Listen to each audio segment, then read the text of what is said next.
नमस्कार, आप देख रहे हैं डीपीपी न्यूज़। मैं आपके साथ आपका अपना साथी गौरव चौधरी। लगातार गाजीपुर बॉर्डर की ग्राउंड जीरो की कवरेज हम दिखा रहे हैं। हमारे साथ मौजूद हैं कुछ युवा हैं जो समाजवादी पार्टी के अध्यक्ष, नेता, सभासद। ये मैडम आपसे कोई बात आपका नाम? नेहा गौड़ जी, मेरठ से। जी, क्या है? समाजवादी पार्टी में प्रदेश प्रवक्ता और क्या कहते हैं यूथ से हूँ। मेरा एक बड़ा सवाल आपसे ये है, किसी भी पार्टी, राजनीतिक पार्टी का कोई भी वोट, अध्यक्ष, एमएलए, विधायक, एमपी, कोई भी जाए वोट मांगने, पहले 3 से 4 घंटे खेत में काम करे, उसके बाद ही किसान सोचेगा कि वोट देनी चाहिए। जिनने 2 या 3 घंटे काम कर लिया, किसान उसको वोट करे। देखिए, मैं तो ये कहना चाहूँगी कि यहाँ लड़ाई चल रही है इस टाइम रोटी की, यहाँ चल रही है मिट्टी की, यहाँ चल रही है ज़मीन की। तो सवाल तो मैंने ज़मीन से ही जुड़ा हुआ, किसानों से जुड़ा हुआ आपने पूछा वोट का सवाल।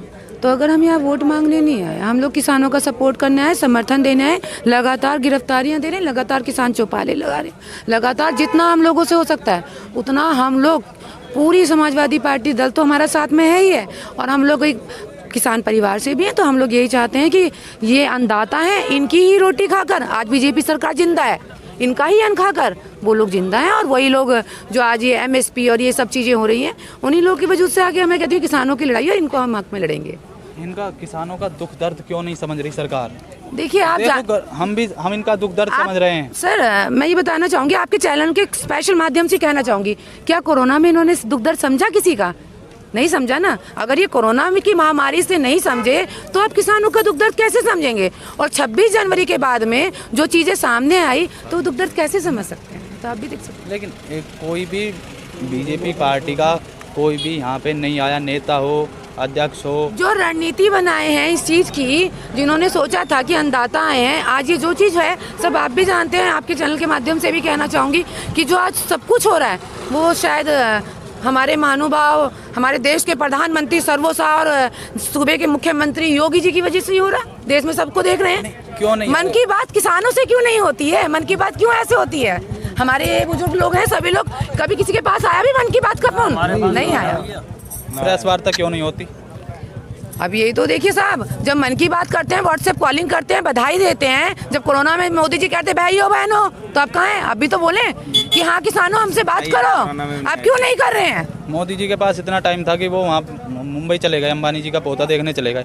इतना टाइम नहीं, किसान जड़ में बैठा है 5 मिनट के लिए। साहब, पैसा जब जियो जैसे और क्या कहते हैं इतने सारी चीजें लगा के पैसा कमाएंगे तो जाएंगे तो सही उनके साथ पास ही, और कहाँ जाएंगे? किसान बेचारा अन्नदाता रोटी तो दे रहा है, पर वो लोग तो गज्जे भर पैसा दे रहे हैं ना। चल रहा है देश उन्हीं से। अंबानी जो जियो लेके आया था जी, इसने फॉर्मूला चुराया था। बता सकते हो कौन सी कंपनी का था? लेकिन मैं बता दूंगा, वो टेलीनॉर और पहले यूनिनॉर पहले अब वो लेके आया था, लेकिन उसके पास बैकअप नहीं था, गवर्नमेंट नहीं थी उसके साथ, वो नहीं टिक पाया। लेकिन वही फॉर्मूला अंबानी ने निकाल दिया, उसके पास पावर है, बैकअप है, उसने वो चला दिया। देखिए, मैं आप अगर यहाँ पर चैनल और इन चीज़ों की बात ना करके, मैं इसी कहना चाहूँगी, यहाँ हम किसानों के लिए हैं, किसानों के हित के लिए हैं। यहाँ हम इस लड़ाई में बीजेपी के खिलाफ इसलिए आ रखे हैं क्योंकि जब ये आपने बात करी ना अभी लाल किले की, मैं पूछना चाहूँगी यार, वो जब एक बात सुनिए, आप लोगों ने फोटो देखी होंगी सभी ने ना, इनके पास 26 फोटो के अलावा कोई 27वीं फोटो है? बैरिक तोड़ते हुए, किसानों का वो दिखाते हुए, ट्रैक्टर घूमते हुए, एक लाल किले पे झंडा फहराते हुए। लेकिन दीप सिंह सिंधु की फोटो दिखाकर भी आज तक क्यों गिरफ्तारी नहीं हुई? क्यों किसानों के ऊपर उसके बाद ये सब चीजें हुई? मैम, यही बात कहूँगा मैं कि दीप सिंधु अभी पकड़ा नहीं गया है, वो हिरासत में नहीं लिया गया है। लिया भी नहीं जाएगा? नहीं लिया जाएगा, लेकिन पहले निष्पक्ष जाँच होनी चाहिए उस चीज की। निष्पक्ष जांच सिर्फ किसानों के ऊपर है। बड़ों से धरना उठा देते हैं रात के 11 बजे। हाँ, 26 जनवरी को ये सब होती है। मतलब हम लोग लोकतंत्र के निवासी हैं, लोकतंत्र में रहने वाले हैं। इससे बड़ा संविधान का आनंद क्या होगा? 26 जनवरी को संविधान लिखा गया था और इस टाइम किसानों का आनंद हुआ। गणतंत्र दिवस पे झंडा फहराने के लिए हम लोग को नजरबंद और गिरफ्तार होना पड़ा। इससे बड़ा आनंद तो साहब कभी हुआ ही नहीं था। लेकिन मेरा बड़ा सवाल ये भी एक आपसे है, जिस दिन 26 तारीख की रात को यहाँ कई न्यूज़ चैनल के, बड़े न्यूज़ चैनल के बड़े चेहरे सामने थे जी, लेकिन आज वो कहाँ हैं? वो बड़े चैनल थे, आप भी जानते हैं, जिनकी रोटी खाते हैं उनकी न्यूज़ दिखाते हैं। चैनल भी तो उन्हीं के माध्यम से चल रहे हैं। लेकिन वो उसी दिन क्यों थे? अब ये तो आप लोग यहाँ रहते हैं ना, ये तो ज्यादा आप ही लोग जानते होंगे। देखिए, हम लोग लगातार आते हैं, आपसे भी जानना तो ये जिनकी जो खाएगा भाई तो बोलेंगे।